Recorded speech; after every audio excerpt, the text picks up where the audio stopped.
My name is Marina Melanidis. I use she, her pronouns, and I'm the founder of Y4N. I've been a climate and nature activist for over a decade.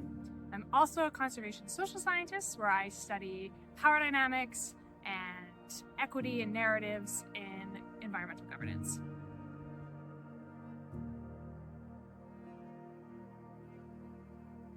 The Global Youth Position Statement on Nature-Based Solutions was a personal dream project of mine. Y4N collaborated with the Global Youth Biodiversity Network and with Youngo to develop the first collective, cohesive youth position on the term nature-based solutions.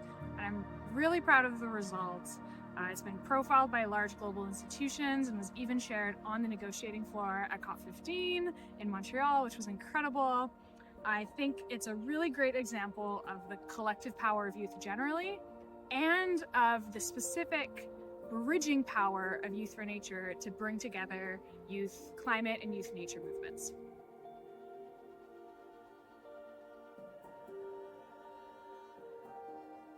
Youth for Nature changed my entire life. Everything about my career path to my personal worldview on climate and nature activism changed for the better because of Youth for Nature.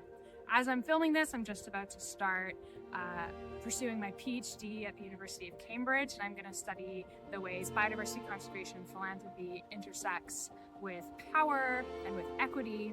And this is all inspired by my experience leading the fundraising for Youth for Nature for so long, and the experiences of that and trying to direct finance to young people on the ground doing biodiversity conservation work. This is the kind of work that no other organization that wasn't youth-led would have trusted me to be able to lead on. And I'm so grateful for that trust, and that's really why I wanted to start Youth for Nature in the first place, was to be able to give young people the opportunities that we deserve to really lead on nature and climate solutions.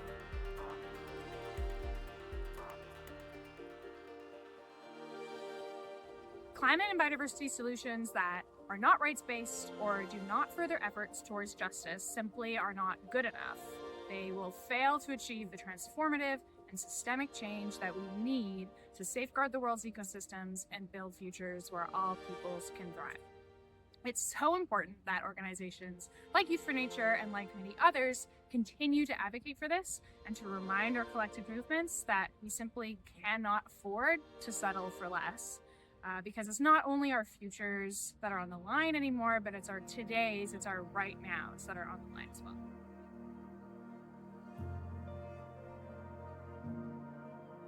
I really hope that the youth, climate, nature, and justice movements can continue to embrace our intersections, especially our intersections with other justice forward and social change movements around the globe. We're so much stronger when we work together. And I also hope that the youth movement in particular can continue to advocate collectively for compensation for our labor in these movements. The expertise and the contributions that young people bring to the nature, climate, and justice movements globally is invaluable, and we deserve to be meaningfully supported for what we bring to the table.